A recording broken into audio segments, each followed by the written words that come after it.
Saudações a todos, sou o professor William Bottazini, sejam bem-vindos ao curso de História da Igreja do Instituto Angélicum. Na aula de hoje, eu gostaria de fazer uma introdução, uma apresentação à história da Igreja em geral.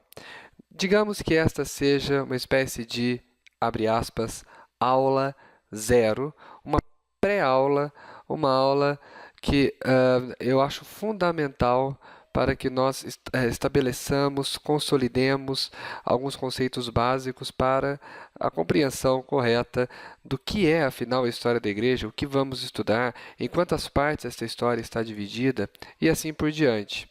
Então, convido-os a esta reflexão na aula de hoje. Uma aula bastante teórica, para alguns uma aula bastante pesada, mas tenho certeza que será, ao mesmo tempo, muito proveitosa.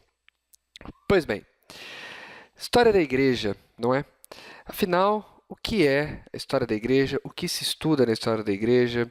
Quais as fontes que nós temos para estabelecer os limites da história da igreja, os acontecimentos, enfim, de que maneira se constrói a ciência da história eclesiástica? É isso tudo que vamos ver na aula de hoje. O primeiro tópico que eu gostaria de tratar aqui nesta introdução é o dever da história eclesiástica. Afinal de contas, o que deve ensinar a história eclesiástica? Qual o seu objetivo principal? É importante nós tratarmos este objetivo desde o começo para que possamos saber se o teremos atingido lá no futuro, né, quando dermos por encerradas as nossas atividades. Bem, vamos ver então qual é o dever da história eclesiástica. Vocês podem acompanhar aí na tela. Se você optou por imprimir este material, acompanhe comigo. O dever da história eclesiástica, o dever principal, é traçar um quadro claro dos desenvolvimentos, tanto interiores como exteriores, ocorridos ao longo do tempo na história da igreja, e do tempo e do espaço. Estes desenvolvimentos que foram realizados pela igreja. Então, nós vamos ver novamente, repito aqui, qual que é o objetivo? Traçar um quadro claro dos desenvolvimentos interiores e exteriores ao longo do tempo e do espaço, daquelas coisas que realizou a igreja nestes 2000 anos de história, numa expansão que abrange os 4 cantos da Terra, para usar uma expressão bastante clássica para tratar do mundo todo. Em primeiro lugar, o que significa igreja? Nós já vamos ver o que são estes desenvolvimentos, o que é este desenvolvimento interior, o que é este desenvolvimento exterior, afinal de contas. Mas, primeiro, chama atenção para o significado da própria palavra igreja. Nós vamos estudar a história da igreja, mas o que quer dizer esta palavra? A palavra igreja, ela é um termo, ela tem origem grega. A palavra igreja tem origem grega e significa aqueles que foram chamados para fora. É a convocação para fora. A palavra grega que deu origem à nossa palavra igreja é eclésia. A palavra grega, o termo eclésia. Ek é uma partícula grega que significa para fora e kalel é o verbo grego que significa chamar. Então, kalel, eu chamo para fora, e o ato de chamar, de convocar para fora, de formar uma assembleia, é eclésia. Então, é isto que significa a palavra igreja, aqueles que foram chamados, convocados para fora. Era esta palavra utilizada, por exemplo, para designar o corpo de cidadãos reunidos durante o período da democracia ateniense. Então, aquele conjunto de pessoas reunidas para debater os assuntos da polis era a eclésia, era a assembleia, eram os convocados, eram os chamados para fora. Depois, posteriormente, este termo passou a significar também o conjunto, de cristãos reunidos. que não deixam de ser eles próprios chamados, convocados para fora. E o mais importante de tudo, né, terminada esta parte de apresentação do que significa a palavra eclésia, vem a noção mais importante para nós. Né? Mas, afinal, o que é a igreja? Esta é a noção principal que nós temos que ter diante dos olhos ao longo deste nosso curso da história da igreja. A igreja é a instituição salvífica fundada por Cristo. Esta fundação por Cristo, nós vamos ver daqui a poucas aulas. Nós vamos ver como se deu essa fundação, mas atenção, que a igreja é uma instituição salvífica. Ela não é uma agremiação qualquer, ela não é um clube, ela não é uma ONG, enfim, ela é uma instituição salvífica. Enquanto a palavra igreja em si, portanto, significa assembleia, uma convocação para fora, a igreja ela é uma instituição salvífica que tem um fundador. E este fundador tem um nome. A igreja não nasce de uma vontade coletiva, anônima, de uma massa disforme. Não, ela nasce a partir da vontade de um nome, a partir da vontade de uma pessoa, que é Cristo, que é Jesus Cristo. Então, isso é muito importante deixar bastante claro. Eu disse que o objetivo da história da igreja é traçar um quadro claro dos desenvolvimentos, atenção, interiores e exteriores. Mas o que nós queremos dizer com desenvolvimentos exteriores, ocorridos ao longo do tempo e do espaço e realizados pela igreja?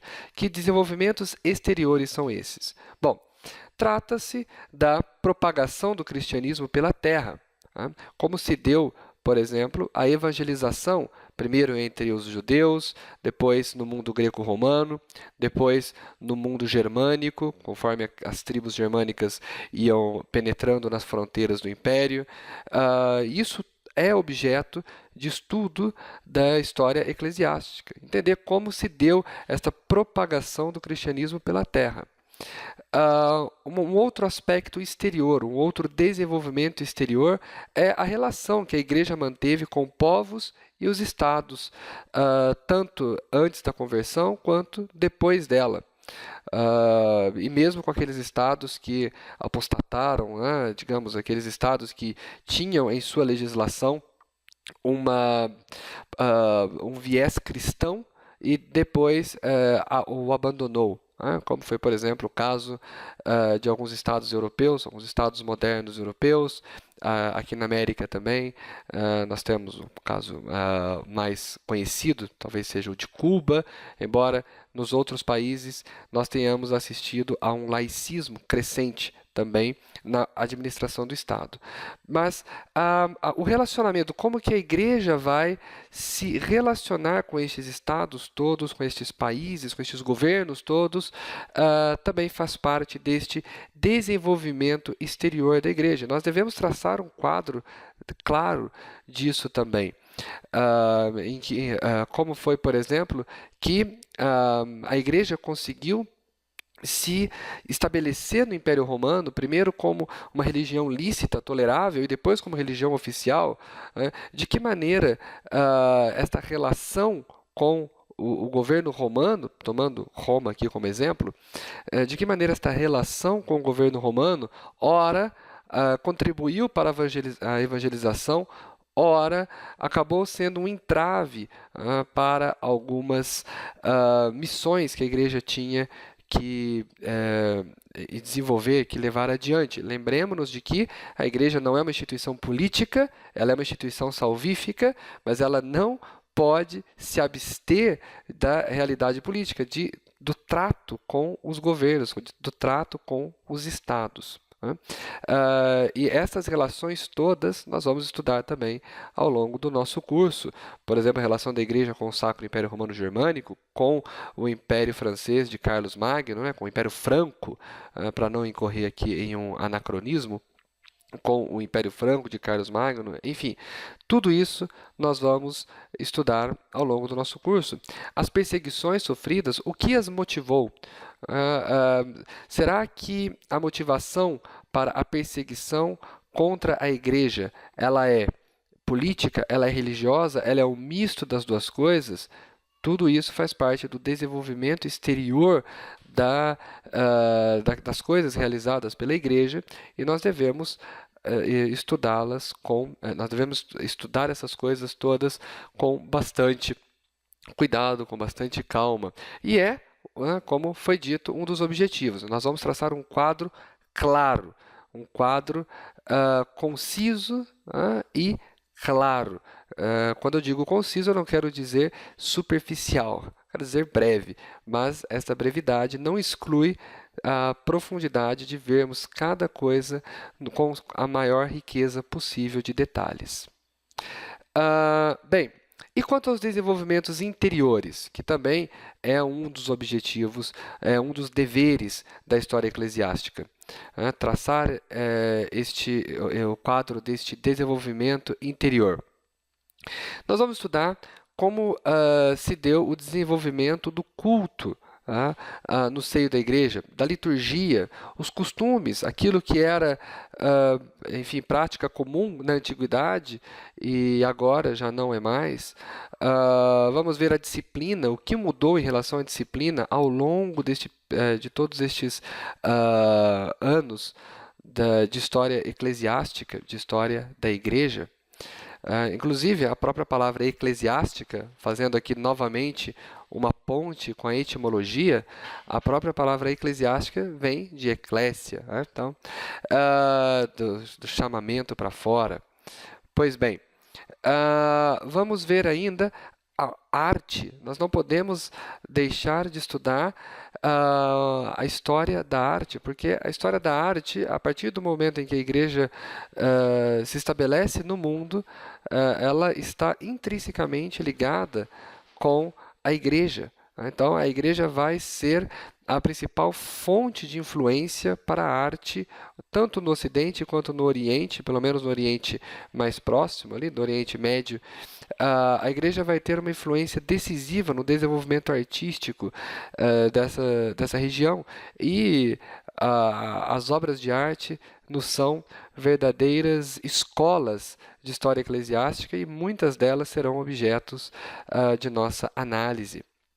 A literatura também, como a literatura no seio da igreja se desenvolveu, tudo isso são os desenvolvimentos interiores da igreja, coisas que brotaram de dentro para fora, do seio da igreja para o mundo. Já os desenvolvimentos exteriores da igreja, a partir daquele momento em que o mundo vem de encontro vem de encontro à igreja, e a igreja precisa lidar com ele. Então, são duas realidades distintas que nós devemos estudar, que nós devemos avaliar. Mas e o dogma? O que, primeiro, talvez nem todos estejam familiarizados com a palavra dogma. Afinal, o que é dogma? Em linhas gerais, dogma é aquilo que um cristão deve acreditar. Muitas vezes, tem-se a falsa impressão de que o dogma é contrário à razão. Muito pelo contrário, para o cristão, o dogma, ele ilumina a razão. São aqueles itens de fé que um cristão não pode deixar de acolher de todo o coração.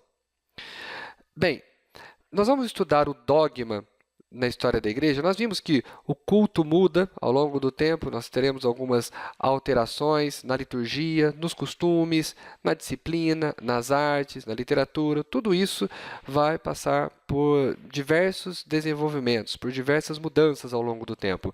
Mas e o dogma? Por exemplo, o dogma da Santíssima Trindade. Este também sofre alguma alteração ao longo do tempo? De modo algum. O dogma em si não muda nunca. A essência do dogma não muda. Mas isso não nos impede de estudar como se deu a formulação deste dogma ao longo do tempo. Tomo aqui como exemplo o dogma que diz que o Filho é consubstancial ao Pai. A essência deste dogma nunca mudou. Isto era verdadeiro no primeiro século da história da Igreja, no segundo século, no terceiro, até hoje, no século XXI. O Filho é consubstancial ao Pai. Mas nem sempre isso foi formulado desta maneira. Nem sempre isso foi exposto dessa maneira. Esta formulação foi necessária a partir das discussões que o arianismo, que é uma corrente que nós estudaremos depois, o arianismo suscitou algumas discussões e essas discussões tiveram como resultado a formulação do dogma de que o Filho é consubstancial ao Pai. Mas isso não foi, esta palavra mesma, consubstancial, ela não pode ser encontrada, por exemplo, no primeiro século da história da Igreja. Mas porque o dogma mudou? Não. Mas porque a sua compreensão, a compreensão do que significa o Filho e o Pai serem um, isso foi sendo compreendido com mais profundidade ao longo do tempo e, em dado momento, houve a formulação deste dogma. Então, a essência dele não muda. Os cristãos sempre acreditaram que o Filho e o Pai, que o Filho e o Pai têm a mesma substância, por assim dizer, por ora, que um é consubstancial, que o Filho é consubstancial ao Pai, isso sempre foi crido, mas nem sempre isso foi formulado desta maneira, que é um só Deus em três pessoas, sempre foi crido, mas nem sempre isso foi formulado dessa maneira. Enfim, a própria palavra trindade, ela, por exemplo, não aparece na Bíblia, mas as Sagradas Escrituras nos fornecem todos os elementos para dizermos trindade, chamarmos trindade a esta relação entre o Pai, o Filho e o Espírito Santo, que são três pessoas, mas um só Deus, certo? Muito bem. Então, repetindo, o dogma não muda. O dogma permanece sempre o mesmo. No entanto, a sua formulação é variável. E o estudo de como esta formulação varia ao longo do tempo é também objeto de estudo para nós, que vamos dar início aos estudos da história eclesiástica. Muito bem. E para nós atingirmos este objetivo, recapitulando qual é o objetivo, traçar um quadro dos desenvolvimentos interiores e dos exteriores ocorridos ao longo do tempo e do espaço. Para que nós atinjamos este objetivo, qual método que nós vamos seguir? A palavra método significa o caminho que nós devemos tomar para atingir determinado fim. Então, compreendido o nosso objetivo, vamos para o método. Bem, primeiro aspecto do método que nós vamos precisar, que nós utilizaremos para o estudo da história da Igreja ou da história eclesiástica. A primeira coisa, nós devemos levar em consideração tanto o aspecto histórico quanto o teológico. Tanto o aspecto histórico quanto o teológico. Nós não podemos abrir mão dos dados fornecidos pela teologia para compreendermos justamente aqueles desenvolvimentos internos da história da Igreja. E atenção, estes desenvolvimentos internos e externos, eles não são incomunicáveis. Isso é muito importante deixar claro. Eles se influenciam mutuamente ao longo do tempo, como nós veremos. Embora nós possamos distingui-los, eles não são, novamente, incomunicáveis. Eles se interrelacionam ao longo do tempo. Muito bem, então nós, para compreendermos, por exemplo, o desenvolvimento da formulação do dogma, nós precisamos ter alguma base teológica. Então, vez ou outra aqui no curso, eu vou fazer alguns apontamentos teológicos. Nós não podemos abrir mão dos dados que a teologia nos traz. Nós não podemos focar tudo no ângulo histórico, na abordagem histórica. Somente a análise dos documentos, ela não nos permite compreender algumas coisas que se passaram ao longo da história da igreja, algumas discussões, entre outras coisas. Então, uma abordagem teológica, filosófica e teológica será necessária em diversos momentos. A história da igreja, para que ela tenha como cumprir aquele objetivo inicial de traçar um quadro claro dos desenvolvimentos interiores e exteriores, ela deve basear-se nas melhores fontes, e deve ser crítica. Cuidado com a palavra crítica, que hoje em dia crítica é quase sinônimo de ceticismo, não é nada disso. Crítica aqui quer dizer simplesmente a verificação que temos que fazer sobre enfim, a originalidade de determinadas fontes, a autenticidade, melhor dizendo, de determinadas fontes. Ela deve compreender também, este criticismo deve levar em conta também, muitas vezes, quais eram os objetivos para a produção daquele documento. Por exemplo, porque o credo, de repente, teve uma nova formulação, né? Então, tudo isso, a crítica ajuda a responder a tudo isso. Simplesmente o texto o texto em si, ele é algo mudo, algo que não diz absolutamente nada, a não ser que você se proponha a investigar do porquê de as coisas daquele texto terem sido colocadas ali daquela forma. Nós tentaremos, ao longo do curso, tomar este cuidado também em fazer esta avaliação crítica de determinadas fontes, das fontes. A história da igreja deve ser objetiva. Objetiva. Aconteceu isso em determinada época por causa disso e teve como consequência aquilo outro, como nós veremos ali no item D. Esta objetividade, ela só é possível, evidentemente, com a imparcialidade. Mas note que esta imparcialidade não exclui certa interferência subjetiva de quem está tratando com a história eclesiástica. Mas essa interferência subjetiva não significa desconstruir os acontecimentos para fazer, enfim, toda aquela análise do materialismo dialético com a qual estamos bastante acostumadas, todos nós que estudamos no Brasil, estamos bastante acostumados, né, com esta análise. Muito bem. Não.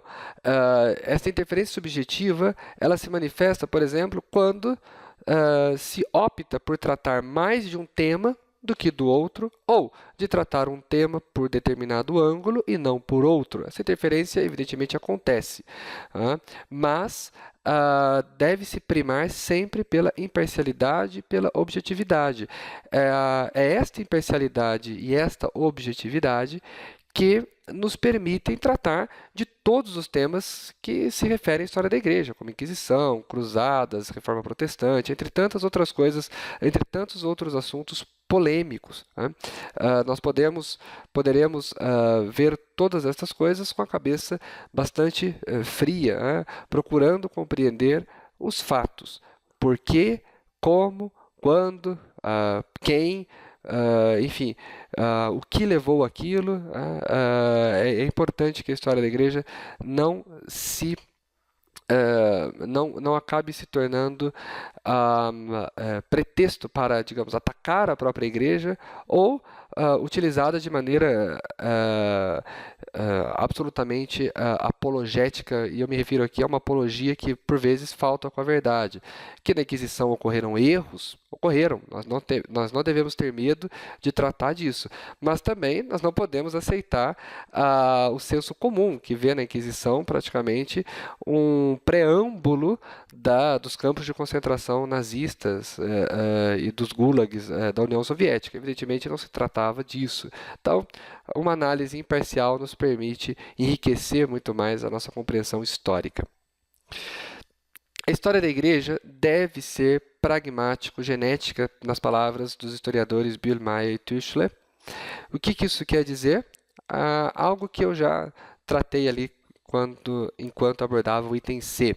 Ela deve explicar os nexos causais e a origem dos acontecimentos. Então, ou seja, por que ocorreu a Reforma Protestante, quais eram os elementos filosóficos, teológicos, sociais, culturais que havia ali na Alemanha naquele momento e que permitiram eclodir a Reforma Protestante e permitiram que ela prosperasse, fizesse adeptos, enfim, ganhasse terreno, né? E quais foram as consequências disso? Isso é muito importante. Por quê? Porque a história não pode perder o caráter de ser mestra da vida, magistra vitae, nos dizeres de Cícero. Ou seja, nós devemos aprender com a história para evitarmos erros semelhantes no presente e no futuro. A história, ela tem este aspecto belíssimo, que é ser mestra da vida, e nós não podemos negligenciá-lo. Muito bem. Uma vez que a história da igreja é obra ao mesmo tempo, ou melhor, uma vez que a igreja é obra ao mesmo tempo divina e humana, o estudo da história da igreja não pode abster-se do caráter religioso. Então, nós vamos tratar de religião muitas vezes, principalmente quando formos falar das controvérsias teológicas. Então, nós vamos ter que, enfim, lidar com o aspecto religioso o tempo todo, inclusive não só ali, quando formos falar das artes, da liturgia, nós não podemos novamente focar tudo num materialismo, senão nós caímos numa abordagem marxista da história, que é justamente o que nós queremos evitar aqui, por acharmos que esta abordagem é bastante empobrecedora e não contribui para explicar muitas e muitas coisas que aconteceram ao longo da história.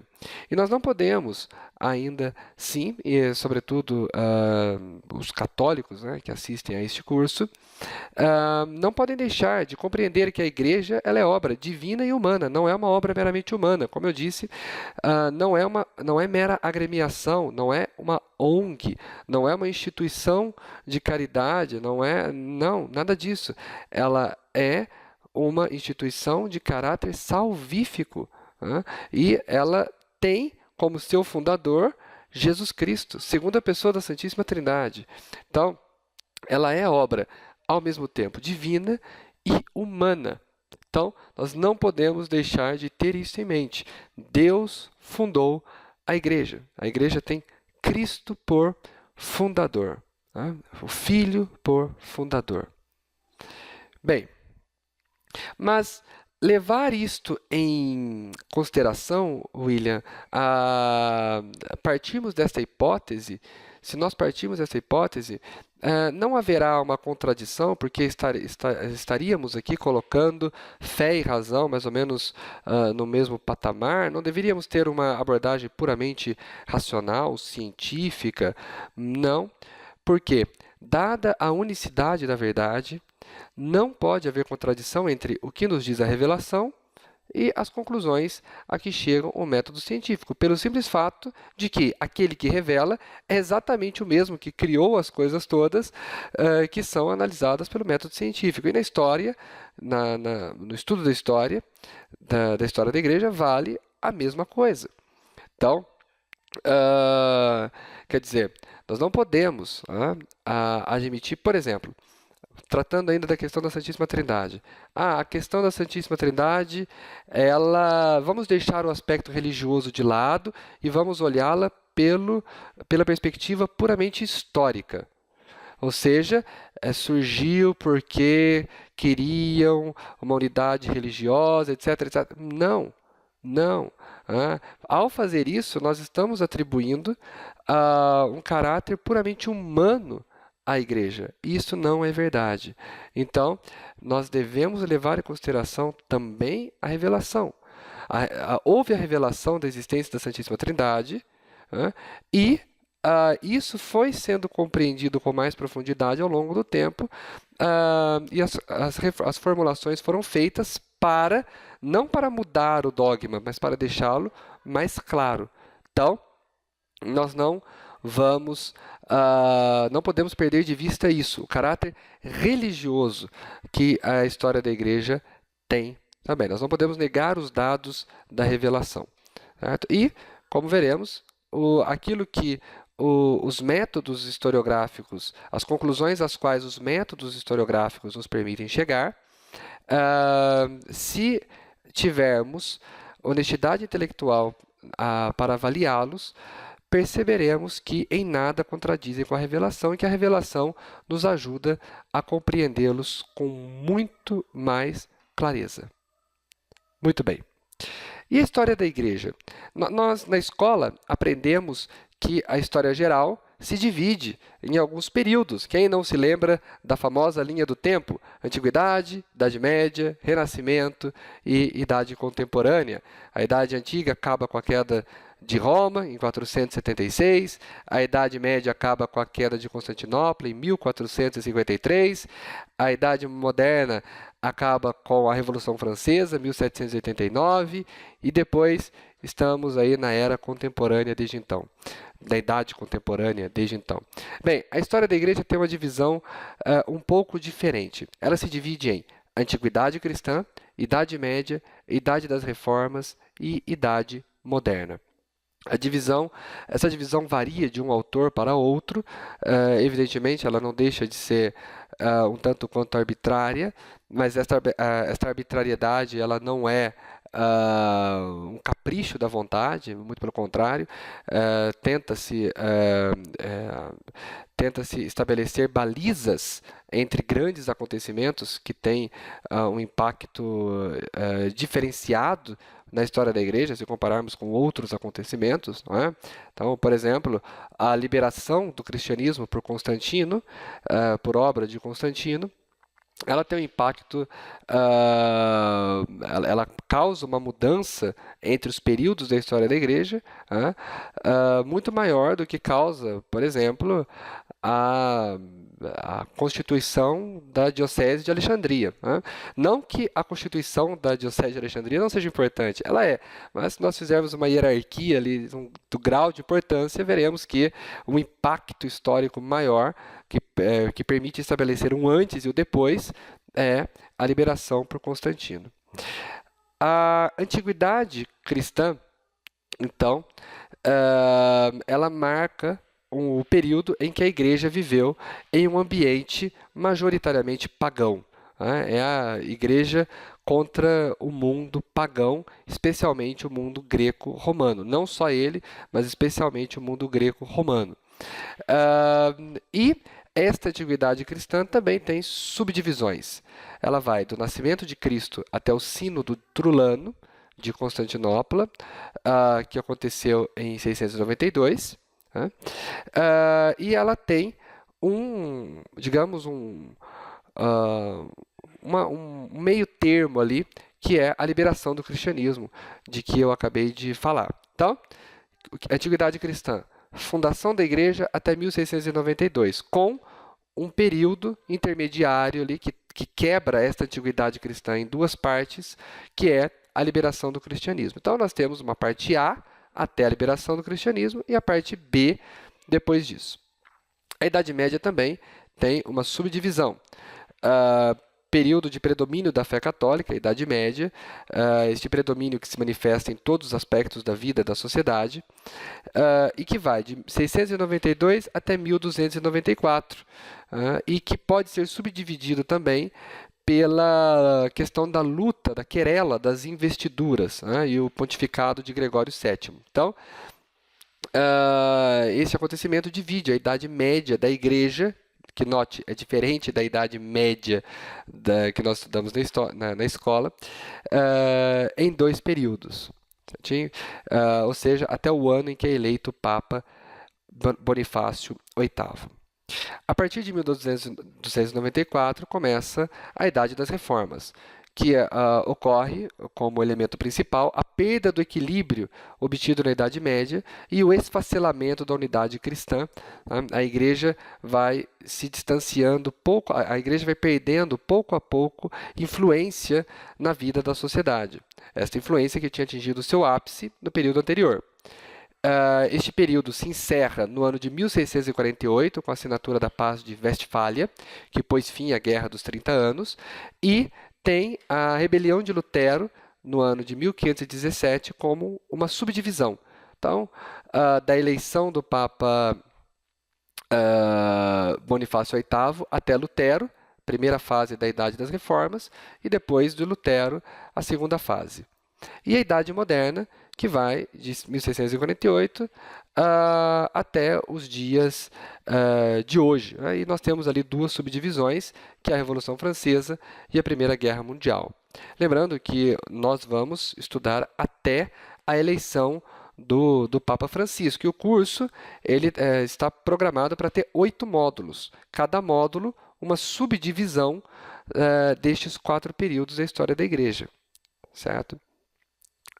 Bem, então, feitas estas primeiras observações, nós dizemos para vocês, eu disse para vocês que nós devemos trabalhar com fontes confiáveis, não é?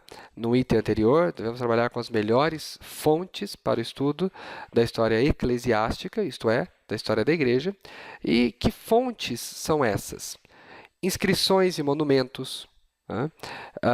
Sobretudo nas catacumbas, né? Aquelas inscrições, não só lá, mas me ocorre agora como exemplo as inscrições nas catacumbas, os monumentos, coletâneas de concílios, atos e documentos papais e coleções de cânones, leis estatais relativas à igreja e concordatas, como a concordata assinada com Napoleão Bonaparte, liturgias, fórmulas confessionais, livros simbólicos, regras de ordens, como a regra de São Bento, atas de martírios, agiografias, né, vidas dos santos, enfim.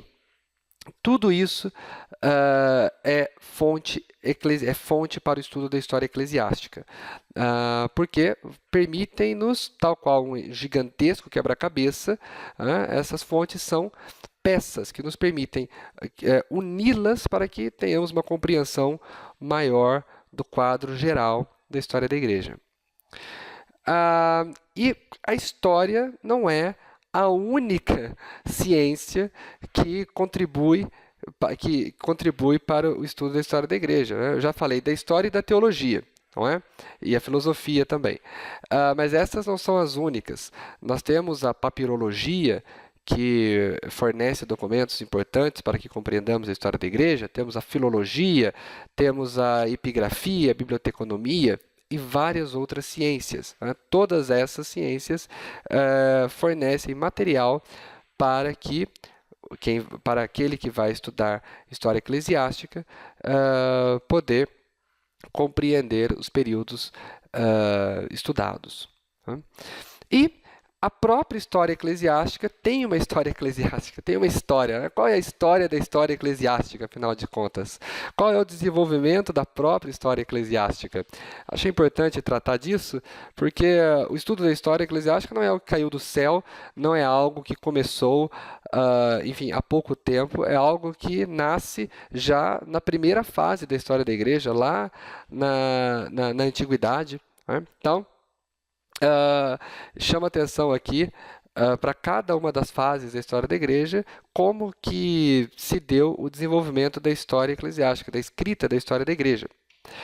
O pai da história eclesiástica, perdão, é Eusébio de Cesareia, que foi arcebispo da cidade de Cesareia. Ele escreveu uma história eclesiástica em grego, que na época era a língua mais difundida. Essa história eclesiástica está dividida em 10 livros, que nós chamaríamos hoje facilmente de capítulos, né? É uma obra enorme, sobretudo se levarmos em consideração as condições da época, né? E ela é importante não só porque é a primeira compilação da história da igreja, não, por ser a primeira narrativa da história da igreja, da fundação até à época do próprio Eusébio, mas é porque nela encontramos documentos, referências a textos que hoje se perderam. E se perderam pelas mais variadas razões. Mas o próprio fato do Eusébio ter citado esses documentos no texto da história eclesiástica, da sua história eclesiástica, nos permite compreender muita coisa deste primeiro período da história da igreja, né? E o Eusébio procurou ser bastante técnico na produção do seu livro. É uma bela obra, vale a pena lê-la quem ainda não o fez.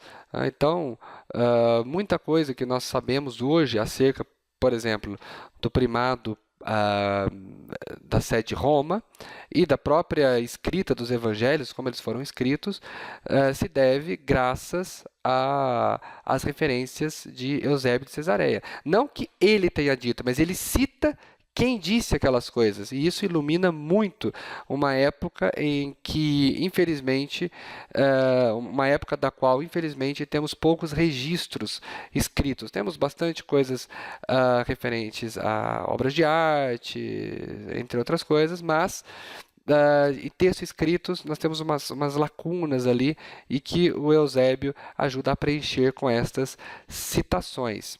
Evidentemente, a obra de Eusébio de Cesareia causou furor, por assim dizer, e muitos ficaram tão impressionados com aquela empreitada que decidiram acrescentar coisas e continuá-la depois do próprio Eusébio. Bem, no aspecto da narrativa da história da igreja, na escrita da história da igreja, a igreja latina fica atrás da igreja grega, fica atrás do Oriente, porque muita coisa, no primeiro momento, foi escrita lá no Oriente, até porque depois da queda de Roma mesmo, nós temos ali, enquanto a Europa tem um cenário meio conturbado de invasões e estabelecimento de novos reinos, nós temos ali no Oriente um pouco mais de estabilidade com o Império Bizantino, né? O que permitiu que alguns intelectuais trabalhassem, compondo, entre outras coisas, algumas histórias da igreja. Mas a história eclesiástica do Ocidente não fica completamente apagada. Há escritos importantes de São Jerônimo, de Cassiodoro, Santo Agostinho, Orósio, Rufino, Sulpício Severo, que contam em latim a história da igreja, né? Então, mas nesse primeiro momento, temos que confessar, é no Oriente que se dá a maior produção bibliográfica. E aí, como foi a história da igreja na Idade Média? A Idade Média não produziu nenhuma história da igreja, ou melhor, produziu pouquíssimas histórias da igreja.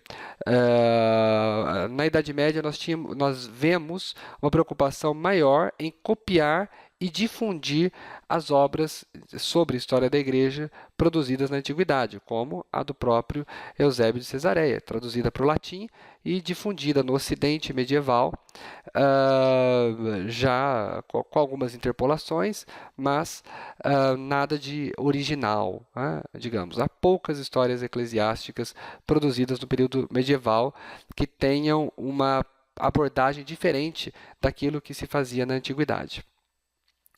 No período do Renascimento, ou na era das reformas, né, da Idade das Reformas, nós temos o surgimento da imprensa e de um volume maior de publicações, e nisso também nasce a crítica textual, e enfim. Estas transformações tecnológicas vão ser muito importantes para o estabelecimento da história da igreja. Por quê? Uma produção maior de textos e a crítica textual vão contribuir da seguinte maneira. Primeiro, uma produção maior de textos permite que mais pessoas tenham acesso à história da igreja. E a crítica textual, que nasce praticamente como consequência disso. Eu digo praticamente, não é exatamente a consequência, mas a imprensa e a crítica textual caminham lado a lado ali, né? Pelo menos aqui no Ocidente Europeu. A crítica textual vai contribuir da seguinte maneira: ora, confirmando alguns documentos da Antiguidade, ou da Idade Média, ora, rejeitando, desmistificando outros textos, como, por exemplo, a doação de Constantino, que foi rejeitada como autêntica por Lourenço Valla, um crítico literário dessa época, do Renascimento. Então, temos aí a história da igreja agora, com o Renascimento, ganha uma nova dimensão e um caráter cada vez mais científico.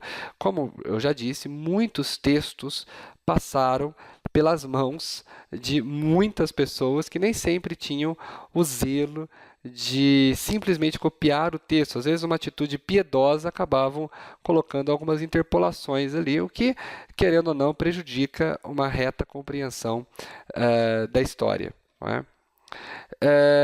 Bem, e tem uma outra coisa que ocorre nesse período, que é o surgimento do protestantismo, que nos permite levar o estudo da história da igreja para uma nova abordagem, para uma nova perspectiva, que é a polêmica confessional. Aqui nós veremos a história da igreja com um caráter bastante apologético, para dizer simplesmente o seguinte: olha, o que vocês estão rejeitando, vocês protestantes, rejeitando como inovações do clero, inovações de tradições populares que não têm base na antiguidade cristã, isso é absolutamente falso, porque, veja, aqui, lá na igreja primitiva já se fazia assim, já se tinha tal prática, tal costume. Então, essa situação de polêmica com o protestantismo vai dar à igreja um caráter apologético que em obras anteriores era bastante mitigado, não era, digamos, o foco principal. O foco principal era permitir que os cristãos conhecessem a origem da própria fé aqui no mundo, aqui nesse mundo, os desenvolvimentos dessa fé aqui no mundo. Mas com o protestantismo nós já temos uma nova perspectiva já mais polêmica, mais apologética.